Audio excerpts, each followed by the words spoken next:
안녕하세요. 왜 이렇게 연상의 남자를 만나게 된 건지 그때는 어린 마음에 남들보다 결혼하고 나니 후회가 되는 부분이 더 많습니다.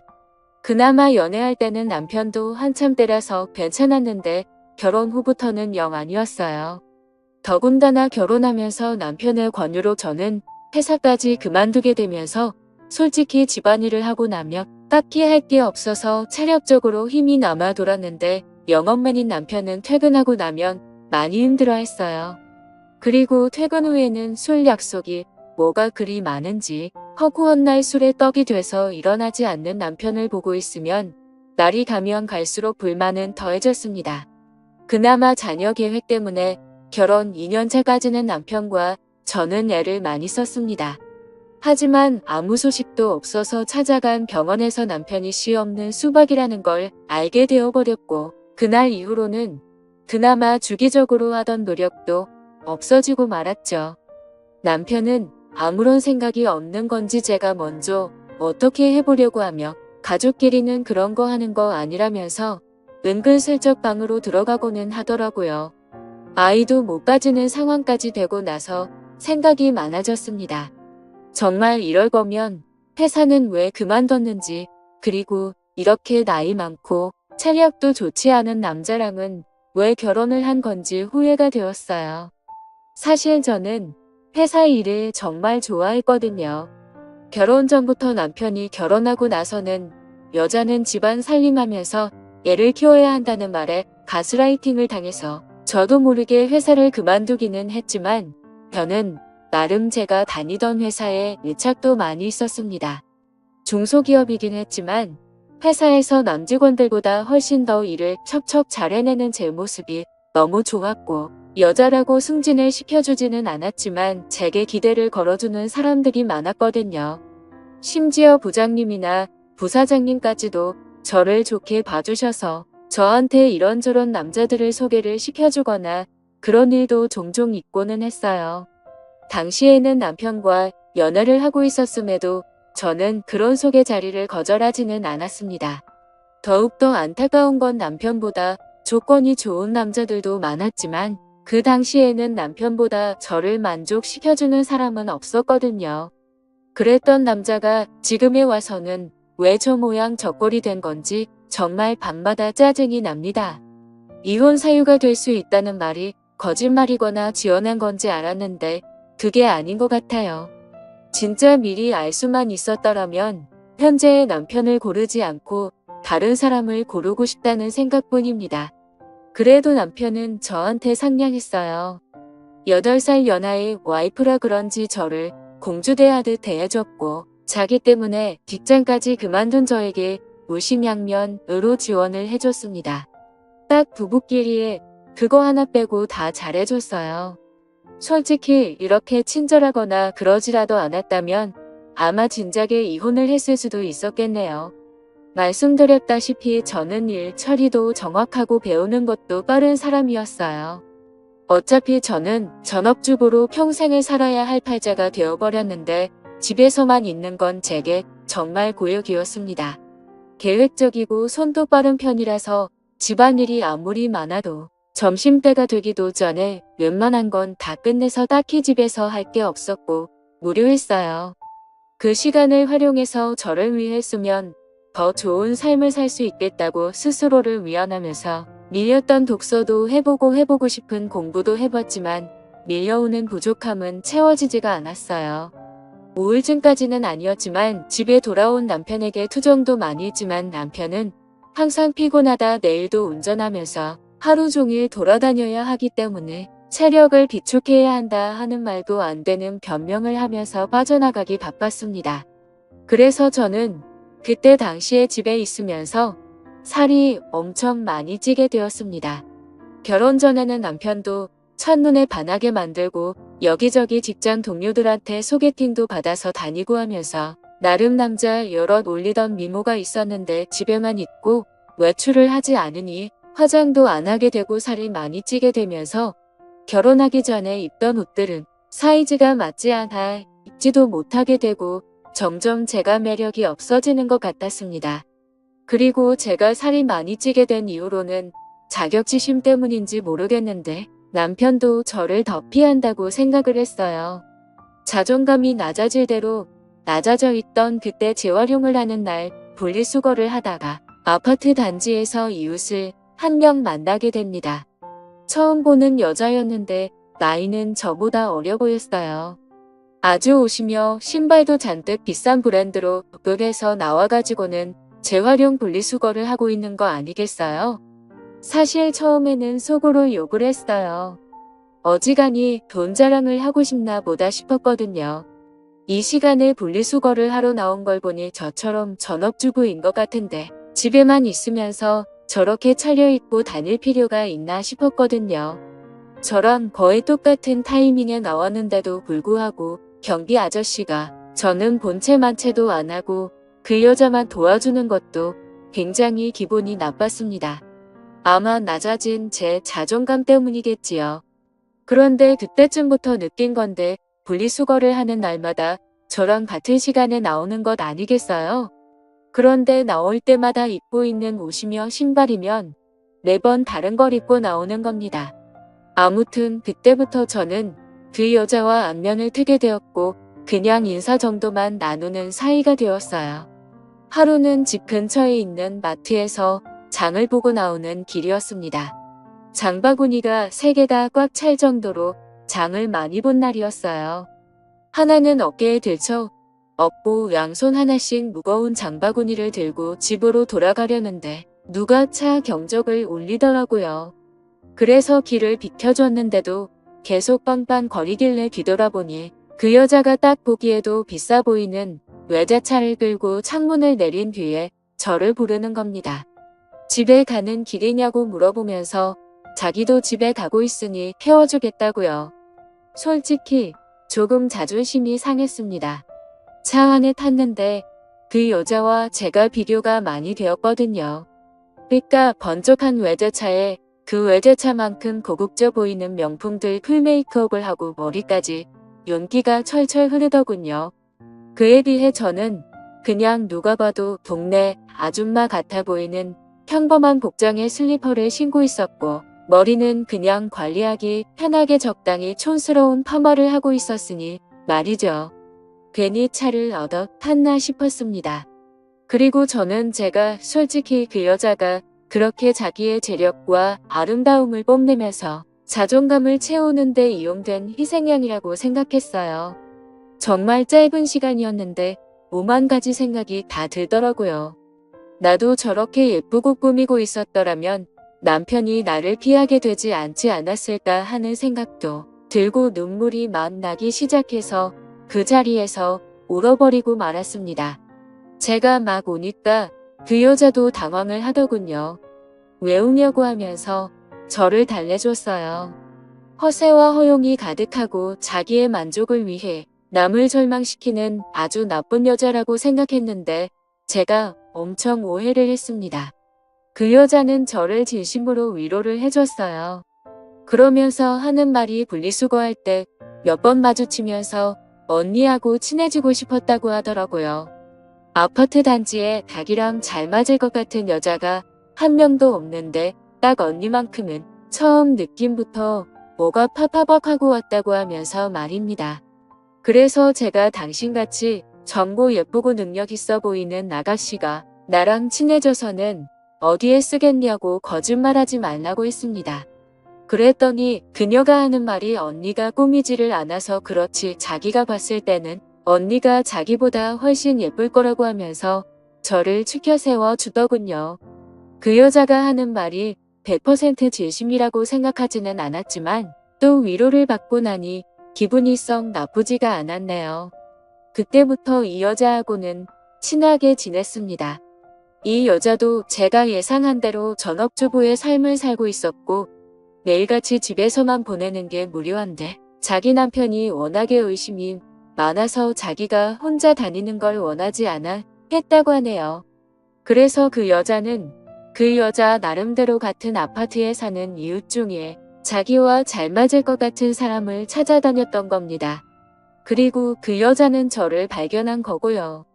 안목이 있는 여자라는 생각이 들었어요. 제가 그 당시에 꾸미는 것도 포기하고 살도 많이 쪄 있는 상황이었지만 왕년에는 엄청 잘 나갔었다는 거를 본능적으로 눈치를 채고 있었던 거잖아요. 아무튼 제 인생은 그 여자를 만나면서 급박하게 변하게 되었습니다. 그 여자를 따라다니면서 동네에 있는 헬스장도 다니고 요가도 배우고 관리도 받으며 잃어버린 저의 미모를 다시 되찾기 시작했어요. 적당히 관리하기 편한 꼬불머리도 그만두고 미용실에 가서 관리도 받아보고 옷도 후줄근해져서 목이 늘어난 티셔츠는 다 가져다 버리고 그 여자만큼 비싼 브랜드 옷을 사지는 못했지만 적당히 괜찮은 옷들로 제 옷장을 다시 채워나갔습니다. 그리고 제가 관리를 받으며 살이 빠지기 시작한 그때 드디어 각방을 쓰던 남편도 혼자 자니까 너무 춥다며 방으로 돌아왔습니다. 남편이 다시 저를 여자로 봐주면 기쁠 거라고 생각했는데 하나도 기쁘지가 않았습니다.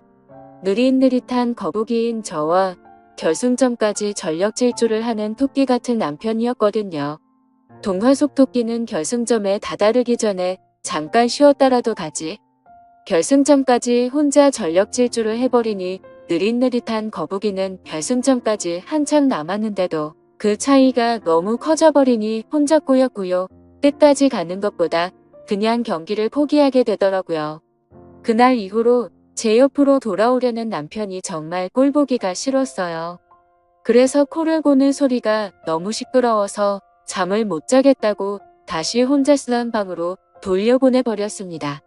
그 이야기를 같이 다니게 된 그 여자에게 했더니 100번 1000번 잘한 거라고 하면서 언니가 빨리 자존감을 찾은 것 같아 다행이라며 제 편을 들어줬습니다. 그리고 제가 완전히 다이어트에 성공해서 결혼 전에 미모까지는 아니지만 아름다움을 다시 손에 넣었을 때는 그 여자가 저를 여기저기 끌고 다니면서 완전 새로운 세상을 보여줬어요. 30대 초반과 중반의 여자였고 결혼한 사람들이었지만 세상은 정말 넓고 저희를 찾아주는 곳은 엄청나게 많더라고요. 골프도 치러 다니고 어디 공기 좋은 곳에서 외식을 하러 다니고 있습니다. 돈 한 푼 내지 않아도 알아서 다 계산해주니까 좋았어요. 남편이 아니어도 저를 배려해주는 남자들은 지천에 깔려 있었고 왜 내가 이런 세상을 모르고 살았나. 혼자서 전전긍긍했던 지난 몇 년간이 참 후회가 되었습니다. 그러다 그 여자가 언젠가 저를 불러서 이제 한동안은 못 보고 지낼 것 같다는 소식을 전해왔습니다. 사실 그 여자는 얼마 전에 이혼을 해서 돌싱이 되었다고 합니다. 남편이 제법 벌이가 괜찮아서 호의호식을 하고 있는 걸로 알았는데 말이죠.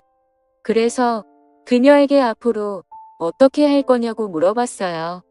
저는 사실 이 여자가 여기저기 막 구르고 다녀서 이혼을 당한 거라고 생각했거든요.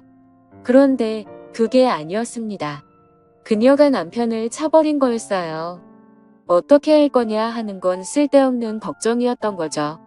왜냐하면 그녀는 그동안 집에 있으면서 코인을 해서 앞으로의 인생에 남편이 필요 없어질 만큼 큰 돈을 벌게 되었다는 거예요. 지금 사는 아파트는 남편 명의로 해주고 재산 분할을 또 따로 받기로 했답니다.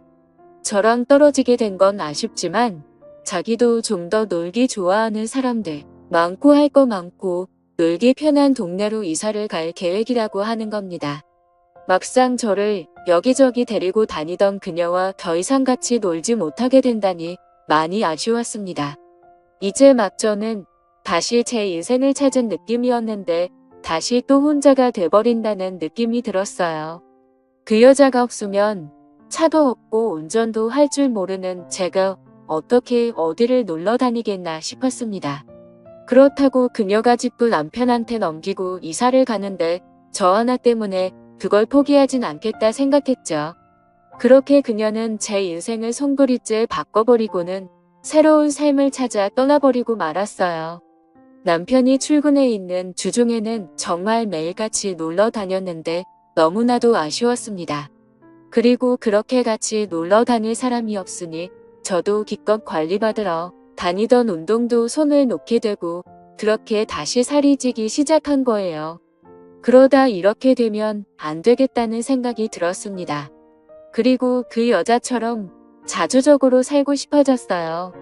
투자 같은 건 전혀 모르지만 제가 같이 놀면서 느낀 바 그 여자가 그렇게 썩 머리가 좋아 보이지는 않았는데 코인으로 돈을 벌었다니 저는 일한 경험도 있고 능력이 있던 사람이니 제가 코인을 시작하면 그녀보다 더 큰 돈을 벌 수 있지 않을까 하는 자신감이 생겼어요. 제가 돈을 벌게 되면 남편 때문에 포기해야 했던 제 인생을 다시 시작할 수 있다고 생각했습니다. 그 돈으로 차를 사고 운전을 배우고 하면 저 혼자서 먼 놀러 다닐 것도 없다고 생각했고 차가 생기며 이사를 가버린 그 여자를 만나서 예전처럼 둘이 같이 다녀도 되는 게 아니겠나 하는 생각이 들었어요. 다만 제가 코인을 시작하기에는 커다란 문제가 있었습니다. 제가 전업주부를 하면서 실질적으로 돈을 벌어오는 남편이 경제권을 가지고 있었고 저는 그때그때 생활비를 타서 썼기 때문이에요. 코인을 하려면 자본금이 필요할 텐데 남편에게 이야기하지 않고 사는 그 자본금을 만들 방법이 없었던 상황입니다. 은행 대출부터 여성 전용 대출 같은 사금융권까지 알아보다가 아무리 그래도 리스크가 있는 투자인데 빚을 내면서 하는 거 아닌 것 같다는 생각이 들어서 차라리 남편한테 솔직히 말하고 허락을 받아내겠다는 생각을 했습니다. 말씀드렸다시피 제 부탁을 썩 잘 들어주던 사람이었기 때문에 적어도 거절은 하지 않을 거라는 확신이 생겼고 제 예상대로 남편은 제 생각이 그렇다면 한번 해보라고 1,000만 원을 저에게 건네주었어요. 그리고 그날은 웬일로 자기가 코를 안 골 테니 같은 방에서 자도 되냐고 하기에 그렇게 하라고 했습니다. 내 털끝 하나 건드리지 않는 조건을 걸었더니 심통이 나서 그냥 혼자 자겠다고 방으로 가더군요. 인터넷으로 여러 사람들이 어디에 투자했네 하는 정보들을 모아가지고 시작을 하게 되었는데 남편이 저에게 준 1,000만 원이 일주일도 되지 않는 사이에 100만 원도 남지 않게 되었습니다. 처음이라 제가 실수를 했고 그만큼 돈을 잃고 나니 그 바닥이 어떻게 돌아가는지 한눈에 알겠더라고요. 그래서 그날에는 남편을 고드겨서 돈을 더 받아냈습니다.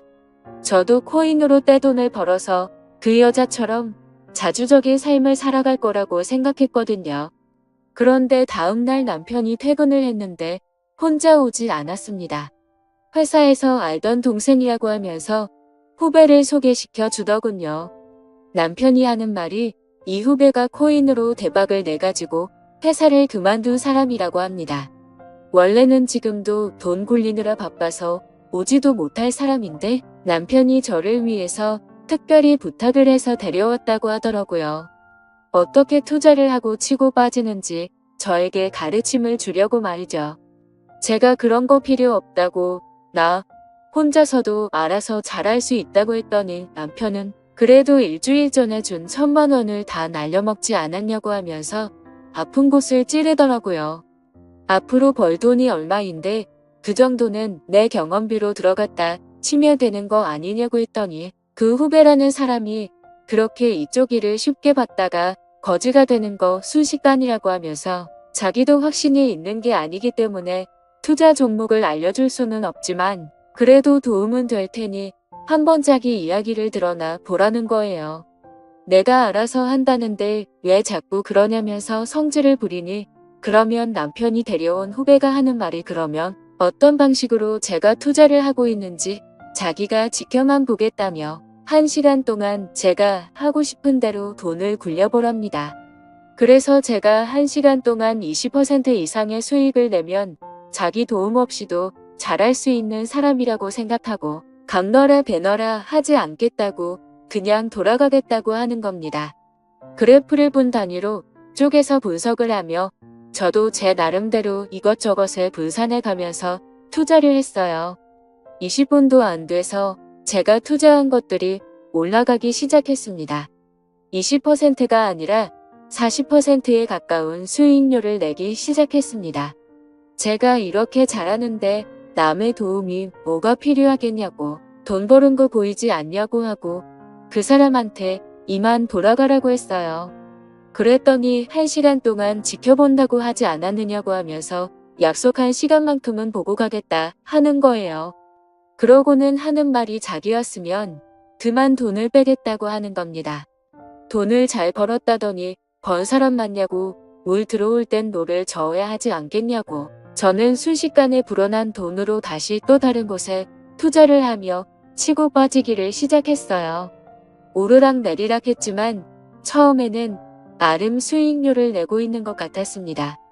그런데 1시간이 다 되었을 때는 제가 투자한 것들이 내려가기 시작하면서 그렇게 30분을 더 돈을 굴려봤는데 남편이 새로 건네준 또 다른 1,000만 원이 결국엔 또다시 반토막이 나버려서 500만 원도 남지 않게 돼버렸어요. 남편 후배가 말하기를 저한테 가르쳐줄 건 코인으로 돈을 버는 방법이 아니라 투자 같은 건 영 소질이 없어 보이니 그만두게 하는 것이 제일 좋겠다고 하는 겁니다. 아까 제가 40% 수익을 냈을 때 그때 손을 털고 일어났거나 그때부터 원금을 보존해두고 수익을 낸 부분만 가지고 돈을 굴려야지. 저같이 감으로 투자하는 사람들이 빈털털이 되기 딱 좋다고 말하며 자리에서 일어나더라고요. 남편이 보는 앞에서 1시간 만에 또 절반의 돈을 잃으니 남편도 이제는 더 이상 투자하라고 돈을 내어줄 수 없다고 난색을 표했습니다. 대신 남아있는 돈은 제가 자유롭게 써도 된다고만 해줬을 뿐이에요. 그날 이후로 지금은 객기 부리지 않고 차근차근히 배워나가고 있습니다.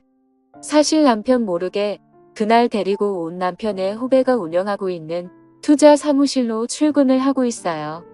사무실이랄 것도 없이 그냥 혼자 사는 방 같은 곳입니다. 거기서 저는 제 나름의 비용을 내며 투자하는 방법을 배우고 있어요. 제가 남편의 후배에게 원하는 걸 해주고 저는 투자도 배우면서 남편 대신 부족함을 채우고 있으니 어떻게 보면 윈윈이라고 볼 수 있는 셈이죠. 지금은 남편이 알면 안 되는지라 조심스럽게 행동하고 있어요. 그래서 남편이 퇴근하기 3시간 전에는 항상 집으로 돌아가고는 있습니다.